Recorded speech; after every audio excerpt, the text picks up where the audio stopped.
매일경제신문 기사. 시공자 바꾸려는 조합들 추가되는 금융비용 고려해야. 시공자의 특별한 잘못 없어도 조합은 계약 해지 가능하지만 건축심해 사업계획 변경 불가피 공사기간 길어져 사업성 떨어져. 박일규 법무법인 조은 대표 변호사. 얼마 전 인천의 모 재개발 구역에서 열린 시공자 교체 관련 설명회에 다녀온 일이 있었다. 방금 전 휴대전화를 통해서는 부산 모 구역의 시공자 교체를 위한 설명회에 참석해 달라는 요청을 받았다.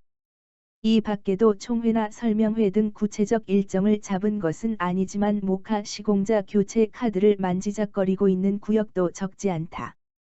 해당 구역 모두 도급 순위에서 몇 손가락 안에 꼽히는 시공자가 선정돼 있기에 교체 논의 자체가 다소 의외로 느껴졌다.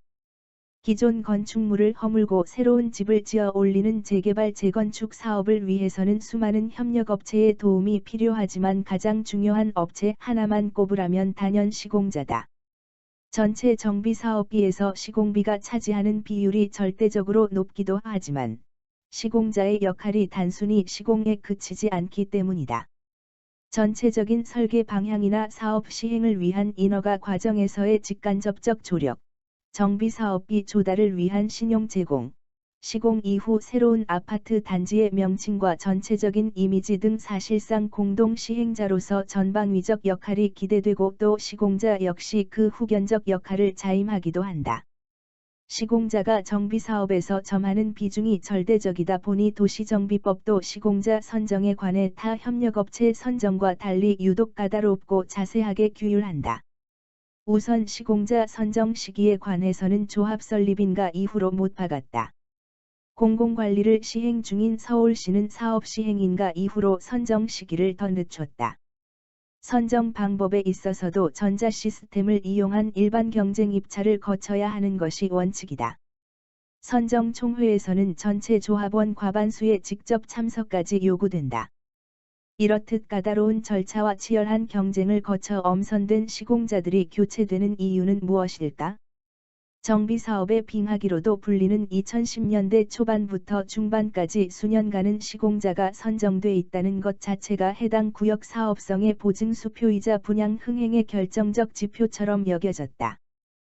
따라서 거의 모든 구역의 집행부가 시공자 선정에 사활을 걸다시피 했고, 심지어 시공자 선정 자체를 별도의 용역으로 간주해 시공자 유치를 위한 대외적 홍보 활동을 건설사업관리업체, 이른바 PM업체의 계약 내용으로 명시하기도 했다. 반면 시공자들은 주택시장의 침체를 우려해 신규 수주를 극도로 자제했고 이미 수주한 구역에 대해서도 지원을 중단함으로써 주택시장이 다시 활성화될 때까지 사실상 동면 상태로 빠져들었다. 도급 순위 상위에 이름을 올린 시공자들 행보가 전면 중단되자 조합들의 발길은 도급 순위에서는 밀리더라도 사업 의지를 갖고 있는 중소 시공자들로 향했고, 과감하게 기회를 잡은 중소 시공자들이 얼어붙은 시장 상황 속에서도 소위 흥행 신화를 일궜다는 소식이 이따금 들려오기도 했다. 주택시장이 정상화를 넘어 활황기에 다다른 지금은 상황이 완전히 달라졌다. 사업성이 있는 구역은 예전같이 많지 않고 이를 둘러싼 시공자들의 수주 다툼은 어느 때보다도 치열해졌다. 아직 시공자가 선정되지 않은 곳에서는 수주 전쟁이 벌어지고 시공자가 이미 선정된 곳이더라도 조금만 빌미가 보이면 시공자 교체를 공공연히 거론한다. 불황을 틈타 입성했던 중소 시공자는 물론이고 도급 순위 최상위의 시공자라 할지라도 긴장의 끈을 놓지 못할 만큼 시공자 교체의 계기와 이유는 다양해졌다.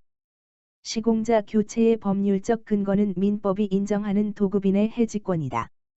민법상 도급인에 해당하는 조합은 수급인인 시공자가 이를 완성하기 전이기만 하면 언제든 계약을 해지할 수 있다. 시공자가 특별한 잘못을 저지르지 않더라도 조합은 사실상 자유롭게 시공자와의 계약 관계를 끝낼 수 있다는 뜻이다. 이에 대응해 시공자가 취할 수 있는 법률적 대응은 매우 제한적이다. 조합 운영을 위해 지원했던 각종 대여금의 반환과 부당한 계약 해지로 인한 손해배상 청구가 거의 전부다. 우리 대법원은 시공자가 부당하게 계약을 해지당하면 도급인에 대해 손해배상을 청구할 수 있고, 그때의 손해는 계약 이행을 통해 얻었을 이른바 이행이익이라는 점을 분명히 했다. 그러나 시공자가 조합을 상대로 손해배상 책임을 철저하게 묻는 것은 현실적으로 어려움이 많다. 이행이익을 산정하기 위해서는 영업비밀에 해당하는 시공원가를 공개해야 하고, 시공원가가 공개되면 향후 참여할 입찰은 물론 시공권을 확보한 기존 현장에서 시공단가의 적정성을 두고 홍역을 치러야 할 공산이 크기 때문이다. 시공자 교체가 부담스러운 것은 법적인 부분보다는 오히려 사실상의 영향력 때문이다. 조합의 배후에서 사실상의 공동 시행자로서 다양한 후견 역할을 담당했던 시공자라면 상당한 비율의 조합원들로부터 지지를 얻고 있게 마련이고, 어떤 이유로든 조합 집행부가 시공자 교체 카드를 꺼내드는 순간 집행부 해임과 시공자 교체의 안건이 경쟁하듯 진행되기 일쑤다. 기존 시공자를 지지하는 조합원들이 많다면 집행부로서는 시공자 교체를 추진하다 오히려 해임의 역풍을 맞을 위험을 감수해야 한다는 뜻이다. 시공자가 설계의 기본 방향을 정한다는 점에서 기존 설계의 재검토 즉 건축심의나 사업계획의 변경이 불가피해질 위험도 무시할 수 없다. 시공자 재선정이나 설계 변경, 임원 해임 그리고 이를 둘러싼 분쟁을 정리하는 데는 상당한 시간이 든다. 정비사업에서 시간의 소요는 곧 금융비용 증가를 의미하고 결국 사업성과 직결되는 만큼 시공자 교체를 바라보는 일반 투자자들의 심경도 그만큼 복잡해질 수밖에 없다.